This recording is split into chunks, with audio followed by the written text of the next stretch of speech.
జిందగీలో ఎవరైనా జైల్లా దవాఖాన బెడ్ మీద పడొద్దని కోరుకుంటారు. మరి ఆచారం బాగలేకుంటే ఏం చేస్తారు గాని, అయితే మనిషి అన్నోళ్ళు ఎవరైనా ఏదో ఒకనాడు దవాఖాన బెడ్ ఎక్కక తప్పదు గాని జైలుకు పోకుండా మాత్రం ఉండొచ్చు.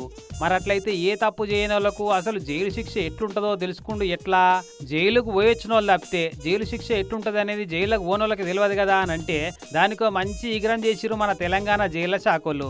ఫీల్ ది జైల్ అన్న పేరుతోటి చెంచల్గూడ జైల్లో ఓ 3 బ్యారెక్లను ఏర్పాటు చేపించి ఎవరికన్నా రియల్ జైలు ఎక్స్పీరియన్స్ కావాలంటే పైసలు కట్టిపోయే సౌలత్ చేపించింది జైళ్ల శాఖ డీజీ సౌమ్య మిశ్రా మేడం. ఇవేనట ఆ 3 బ్యారెక్లు. పూలు గీలు మంచి కట్టిరు చూడు ఓపెనింగ్ కోసం. 2 మొగోళ్లకు 1 ఆడోళ్ళకట. నిన్న తెలంగాణ గవర్నర్ శివప్రతాప్ శుక్లా సార్ చేతుల మీదంగా శురువైంది ఈ ఫీల్ ది జైల్ ప్రోగ్రాం. దీంతో పాటు జైల్ మ్యూజియం కూడా స్టార్ట్ చేసిండు సారు. మ్యూజియం అంటే అన్ని మ్యూజియం లెక్క ఉండదు, ఖాళీ అప్పట్లో జైలు ఖైదీలు ఏమేం వస్తువులు వాడేది, లోపల ఏమేం పనులు చేసేది, ఎటువంటి మిషన్లు వాడేదో చూపెట్టే మ్యూజియం అన్నట్టు.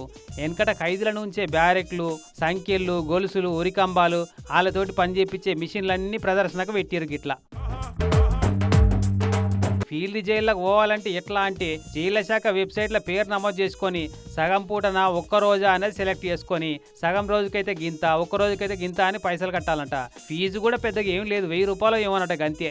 ఆ పైసలు కడితే సీరియల్ నెంబర్ ప్రకారం జైలు ఎక్స్పీరియన్స్ ఏ తారీఖు నాడో చెప్తే ఆ టైంకి వచ్చి జైల్లో ఉండాలి.